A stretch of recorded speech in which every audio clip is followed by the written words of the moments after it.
कार्यकर्त्या स्नेहमिलन सोहळ्याच्या निमित्ताने उपस्थित आमचे नेते आदरणीय चंद्रशेखरजी बावनकुळे साहेब, या जिल्ह्याचे पालकमंत्री तथा प्रदेशाध्यक्ष व राज्याचे महसूल मंत्री, माननीय डॉक्टर अनिलजी बोंडे साहेब, राज्यसभा खासदार, जिल्हाध्यक्ष तथा राज्यसभा खासदार, माननीय सौ नवनीतताई राणा,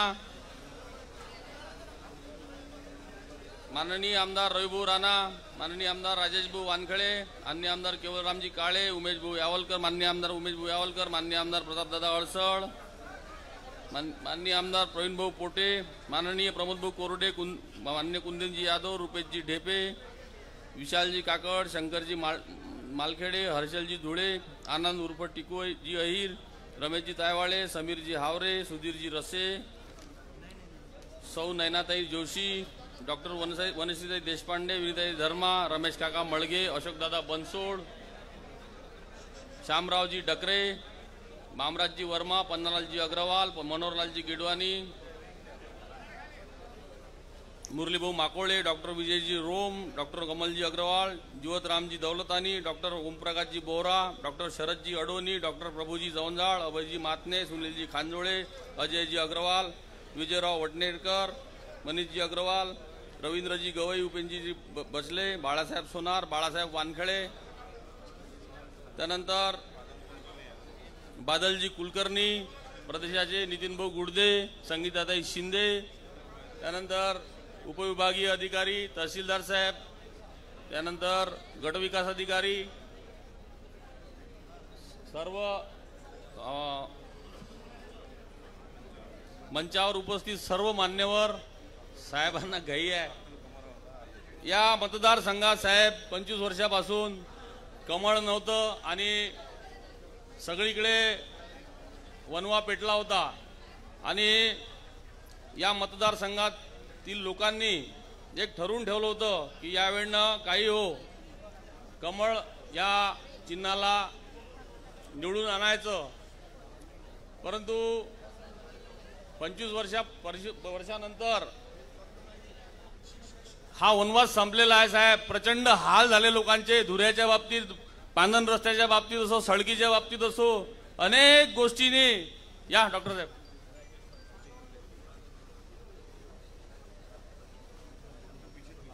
प्रचंड असे कोणी दारात कोणाच्या जात नव्हतं साहेब। यावेळेनं 5वी टर्म जर झाली असती गळ्याची तर गावागावातल्या लोकांना गाव सोडलं असतं।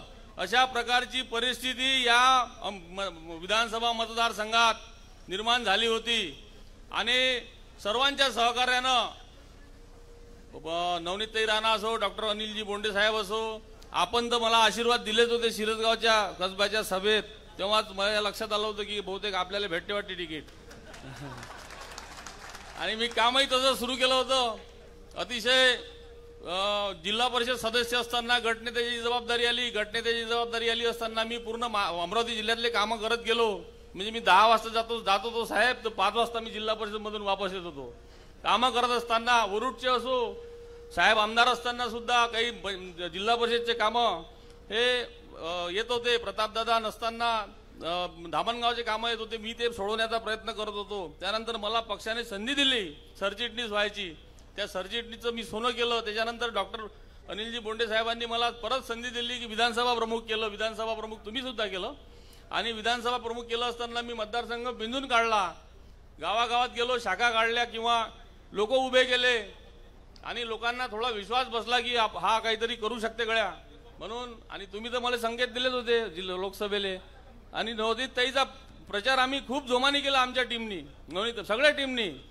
आणि मग असं करत असताना जेव्हा टीका टिप्पणी करायची वेळ आली तर समोरच्या गळ्यानं मायावर की नाही साहेब हे दिलं, म्हणजे अवरून नुकसानीचा दावा टाकला। मी म्हटलं जमलं आता आपलं, कारण म्हटलं अवरून नुकसानीचा दावा टाकला म्हणजे गळी बिथरलेला आहे। गळी बिथरला तर तिथून जो बिथरला तर सुधारलाच नाही, शेवटपर्यंत सुधरू दिला नाही त्याला।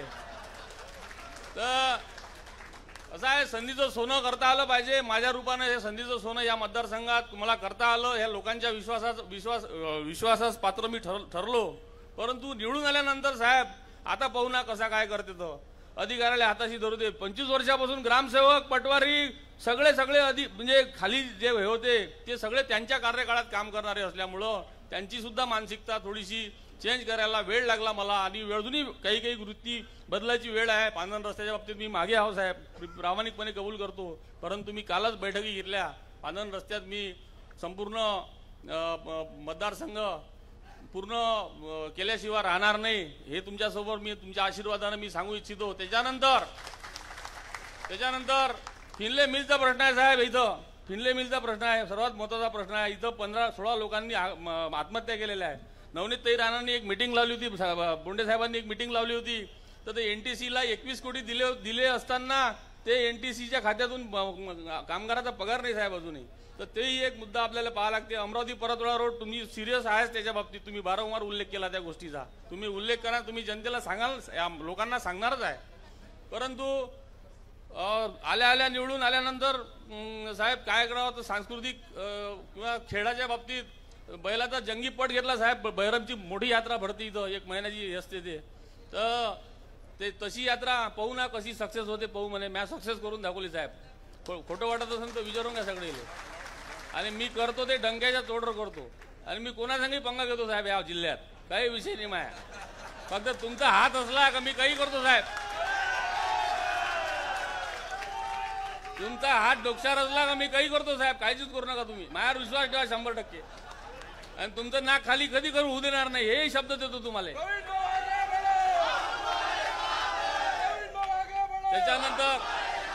त्याच्यानंतर चुकीचं काम कधी करत नाही. 30 वर्षाच्या राजकारणात चुकीचं काम कधी केलं नाही. 2 एकर वावर इकलं पण कोणाचे पैसे खाल्ले नाही साहेब. त्याच्यानंतर अजून एक गोष्ट सांगायची झाली. आता कसा काय करते मग आरोग्य शिबिर घेतले साहेब. तुम्ही महाराष्ट्राला दिलेली देणगी म्हणजे महाराष्ट्र राजस्व अभियान 4 ठिकाणी राबवलं साहेब. मोठ्या प्रमाणात चांगल्या पद्धतीनं राबवलं. इलेक्ट्रॉनिक मीडियाने त्याची दखल घेतली. या लोकांना 15 वर्ष लागले साहेब महारोजगार मेळावा घ्यायसाठी. त्या यशोमती ताईले 15 वर्ष लागले साहेब. बच्चू कडू 15 वर्ष लागले साहेब. पण मी 4 महिन्यात महारोजगार मेळावा घेतला. 2500चं रजिस्ट्रेशन घेतलं. 1481 लोकांना ऑन स्पॉट नियुक्तीपत्र दिले साहेब या 27 तारखेला आता. आणि हे आपली उपलब्धी आहे. मग ते जुने व्हिडिओ टाकतात की आम्ही घेतला होता. अबे बाबा तुले 15 वर्ष लागले, मला 4 महिन्यात घेतला म्या. तर हे जसं टाकलं तसं समजून जायचं आपलं सक्सेस झालं म्हणून. कारण हे बघ मी कार्यकर्ते पदाधिकाऱ्याला सांगत असतो अबे टाकू दे त्याले, तो टाकणारच आहे, त्याच्यापाशी काही नाही. आता तो भुसे साहेबाची भेट घेते आणि त्या घुसे साहेबाची भेट घेते. एवढं धंदा त्याच्यापाशी आहे. रायगडच्या पायथ्यापाशी जाते. आता त्याला भगवा दिसून आला साहेब. आतापर्यंत भगवा दिसलाच नाही त्याला. आणि सारे देव एकत्र झाले ते मायासाठी साहेब. आणि हे काँग्रेसवाले आणि हे बच्चू कडू हे कुठं जात होते पहिले 5-6 दिवसात दर्गेत जात होते. दर्गेत तो म्हणे माया एवढे, तो म्हणे माया एवढे. म्हटलं जा तिकडे चुलीत तुम्ही, माया हिंदू ह्या एवढे आहे. म्हटलं ह्या हिंदू माया हिंदू एवढे आहे आणि माया हिंदूनं मला जिंकून दिलं एवढं मात्र निश्चित. आणि मला दलित समाजाने मतदान केलं, मला सगळ्या समाजाने मतदान केलं साहेब. मी तुम्हाला सांगतो. आणि इथून 25 वर्ष कमळ गेलं नाही पाहिजे साहेब, याचं असं काम सुरू आहे माया.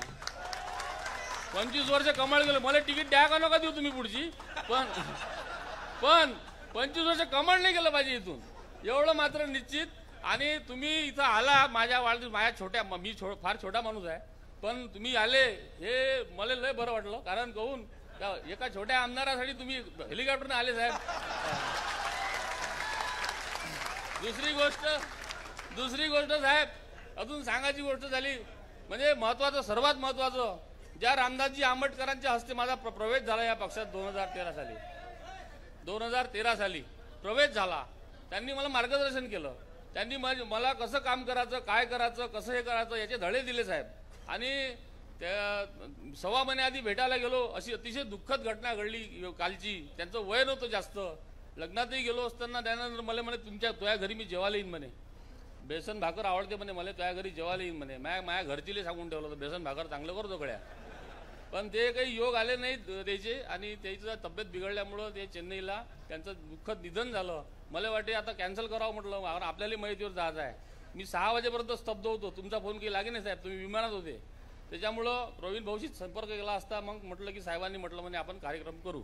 तुम्ही तर पोहोचले मयतीत, पण मी नाही पोहोचू शकलो किंवा आम्ही अनेक जण पोहोचू शकलो नाही इच्छा असताना. याचं दुःख आहे, कारण अंतिम दर्शन घेणं फार महत्त्वाचं ठरते. आपले नेते होते ते, आणि त्यांनी कर्मठ नेते होते आणि खूप संघर्षातून वर आलेले नेते होते. त्यांनी अनेक लोक घडवले, अनेक आमदार घडवले, अनेक मंत्री घडवले. याबद्दल हे याच्यात दुमत कोणतंच नाही आहे. आणि साहेब, तुम्ही या मतदारसंघाचा कायापालट करा अशी मी आपला म्हणजे सर्वांच्या साक्षीनं विनंती करतो.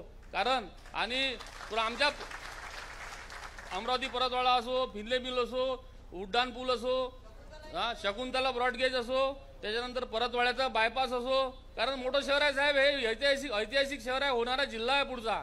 आणि हा हातचा गेला नाही पाहिजे, कारण याले अटॅच मग दर्यापुरी आहे आणि मेळघाटही आहे. त्याच्यामुळं इथून आणि हे रोड एमपीत जात असल्यामुळं तुम्ही थोडंसं याच्यावर लक्ष द्याल अशी विनंती तुम्हाला मी करतो. आणि प्रमोद भाऊ कोरडेला लाल दिवा द्या तुम्ही अशी मी ही विनंती करतो.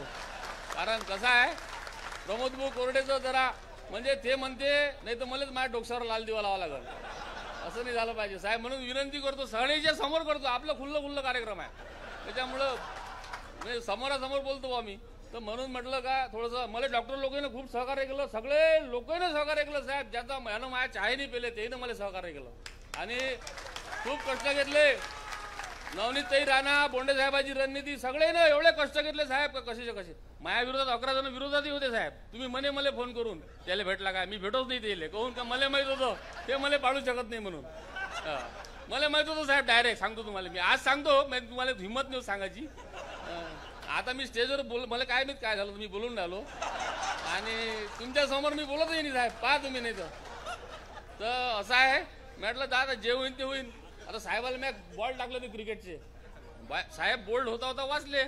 मी म्हटलं प्रवीण बोल्ड नको करू, यायची विकेट घेणं बेकार आहे, आपली विकेट घेऊन घेणे. म्हणून मी स्लो बॉल टाकणं सुरू केले बा, कायले खोटं सांगू. म्हणून म्हटलं जास्त पंगा घेता येत नाही. तर असं आहे, ते आमचे नेते आहेत आणि खरोखर नेते आहे. मला जर रामदासजी नंतर घडवण्याचा प्रयत्न केला असन वरिष्ठ नेत्यापैकी तर यांनी केला. माझ्यावर विश्वास टाकला, जागोजागी माझ्यावर विश्वास टाकला आणि सांकेतिक भाषेत बोलत गेले. सांकेतिक भाषेत मी जास्त जात नाही, मी कोणाला त्रास देत नाही, मी जास्त फोनही करत नाही कोणाला. त्याच्यामुळे वरिष्ठ लोकांना तुम्ही करतच नाही. प्रत्यक्ष भेटीत काय ते सांगन, परंतु जास्त काही फोन करून आणि मेसेज टाकून ते जे लयच कामं असते. दुसरी गोष्ट, लय आमदार आहेत ना आपली, तर आता तर लयच निवडून आले माझ्यासारखे. त्याच्यामुळं त्याची डोकेदुखी जास्त आहे. काही लोकांना वाटते भोसू फालतू आले एवढे, आपलंही मंत्रीपद गेलं भोसूचं, नाहीतरी सत्ता तर आलीच होती की नाही. असं मी पाहू ना कोणी वरता आता, तर मला थोडं समजते थोडं. असं आहे ते एकंदरीत. आपण या मतदारसंघाचा विचार करावा एवढी मी आपल्या विनंती करतो. काही चुकलं असेल तर आताच माफ करून द्या साहेब, नंतर काही म्हणू नका. धन्यवाद. जय हिंद, जय महाराष्ट्र.